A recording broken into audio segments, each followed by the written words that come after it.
નમસ્કાર મિત્રો, આજના સમાચાર દરેક ગુજરાતવાસી માટે અત્યંત મહત્વના છે, કારણ કે આ સમાચાર તમારા હક, સુવિધાઓ, રાશન, વીજળી, પાણી અને સરકારી લાભો સાથે જોડાયેલા છે. આજે કેટલાક મોટા નિર્ણયો લેવામાં આવ્યા છે. મહિલાઓ, ખેડૂતો, ગરીબો, મજૂરો અને વિદ્યાર્થીઓ માટે લેવાયેલા આ નિર્ણયોની સીધી અસર સામાન્ય જનતા પર પડશે.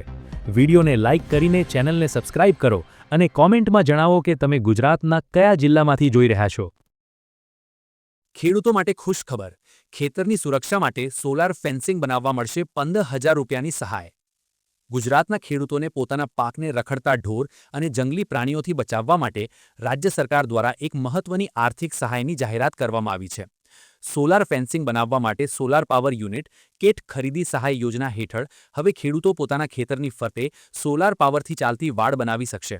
વર્ષ 2024-25 માટે આ યોજના હેઠળ બાકી રહેલા નાણાકીય લક્ષ્યાંકને પૂર્ણ કરવા માટે સરકાર દ્વારા ફરી એકવાર આઈ ખેડૂત એટલે કે આઈ ખેડૂત પોર્ટલ ખોલવામાં આવ્યું છે, જે ખેડૂતો માટે અરજી કરવાની સુવર્ણ તક છે. આ યોજનાનો લાભ લેવા માટે તારીખ 18/2/2025થી પોર્ટલ પર ઓનલાઈન અરજીઓ સ્વીકારવાની પ્રક્રિયા પુનઃ શરૂ કરી દેવામાં આવી છે. જો કે આ યોજના વહેલા તે પહેલાના ધોરણે છે, કારણ કે સરકાર દ્વારા નક્કી કરાયેલા નાણાકીય લક્ષ્યાંકની મર્યાદામાં જ અરજીઓ સ્વીકારવામાં આવશે. એકવાર જરૂરી સંખ્યામાં અરજીઓ મળી ગયા બાદ પોર્ટલ પર નવી અરજીઓ લેવાનું બંધ કરી દેવામાં આવશે. તેથી જે ખેડૂતો પોતાના પાકની સુરક્ષા મજબૂત કરવા માંગતા હોય તેમણે સત્વરે ઓનલાઈન ફોર્મ ભરી દેવું અનિવાર્ય છે. સહાયના ધોરણોની વાત કરીએ તો આ યોજના હેઠળ રાજ્યના તમામ ખાતેદાર ખેડૂતોને વ્યક્તિગત ધોરણે સહાય મળવાપાત્ર છે.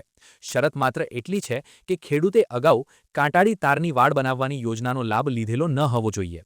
પાત્ર ખેડૂતોને સોલાર ફેન્સિંગ બનાવવા માટે થતા કુલ ખર્ચના 50% અથવા મહત્તમ 15,000 રૂપિયા આ બેમાંથી જે ઓછું હોય તે મુજબની સહાય સીધી બેંક ખાતામાં આપવામાં આવશે.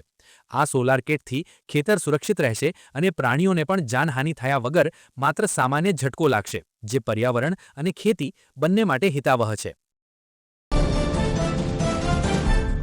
LICએ લોન્ચ કરી નવી બીમા કવચ યોજના. 100 વર્ષની વય સુધી મળશે ગેરંટીકૃત સુરક્ષા.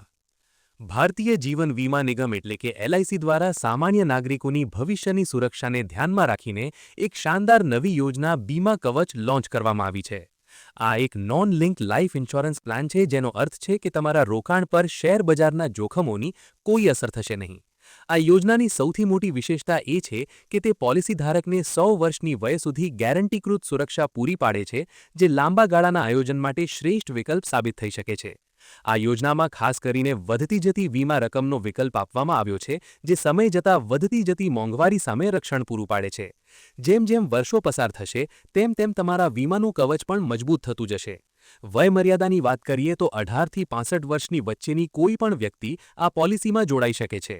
પ્રીમિયમ ભરવા માટે પણ ગ્રાહકોને તેમની આર્થિક ક્ષમતા મુજબ 5 વર્ષ, 10 વર્ષ અને 15 વર્ષ સુધીના વિવિધ લિમિટેડ પેમેન્ટ વિકલ્પો આપવામાં આવ્યા છે, જેથી આખી જિંદગી પ્રીમિયમ ભરવાની ઝંઝટ રહેશે નહીં. વધુમાં LICએ તંદુરસ્ત જીવનશૈલીને પ્રોત્સાહન આપવા માટે આ યોજનામાં એક ખાસ જોગવાઈ કરી છે. જે ગ્રાહકો ધૂમ્રપાન ન કરનારા એટલે કે નોન સ્મોકર્સ છે, તેમને પ્રીમિયમમાં વિશેષ ડિસ્કાઉન્ટનો લાભ આપવામાં આવશે. આ આધુનિક પ્લાન દ્વારા LICએ મધ્યમ અને ઉચ્ચ મધ્યમ વર્ગના પરિવારોને આજીવન સુરક્ષા અને બચતનો એક ઉત્તમ સંગમ પૂરો પાડ્યો છે. જો તમે તમારા પરિવારના સુરક્ષિત ભવિષ્ય માટે કોઈ ભરોસાપાત્ર અને લાંબા ગાળાની પોલિસી શોધી રહ્યા હોવ તો બીમા કવચ એક આદર્શ પસંદગી બની શકે છે.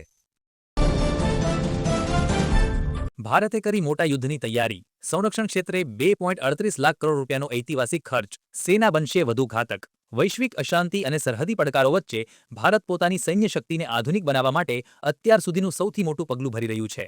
27 માર્ચ 2026ના રોજ સંરક્ષણ પ્રધાન રાજનાથ સિંહની અધ્યક્ષતામાં યોજાયેલી એક ઉચ્ચ સ્તરીય બેઠકમાં ભારતીય સેનાના આધુનિકીકરણ માટે આશરે 2.38 લાખ કરોડ રૂપિયાના અંદાજિત ખર્ચની વિવિધ દરખાસ્તોને એક્સેપ્ટન્સ ઓફ નેસેસિટી એટલે કે સૈદ્ધાંતિક મંજૂરી આપવામાં આવી છે.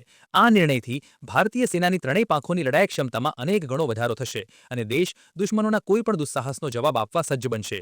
આ ઐતિહાસિક મંજૂરી હેઠળ ભારતીય સેના માટે અત્યંત આધુનિક સંરક્ષણ સાધનો વિકસાવવા પર ભાર મૂકવામાં આવ્યો છે, જેમાં ખાસ કરીને દુશ્મન વિમાનોને તોડી પાડવા માટે એર ડિફેન્સ ટ્રેક સિસ્ટમ્સ અને અત્યાધુનિક ટેન્કોને પણ ક્ષણવારમાં નેસ્તનાબૂદ કરી શકે તેવા આર્મર પિયર્સિંગ ટેન્ક દારૂગોળો ખરીદવાની દરખાસ્તો સામેલ છે.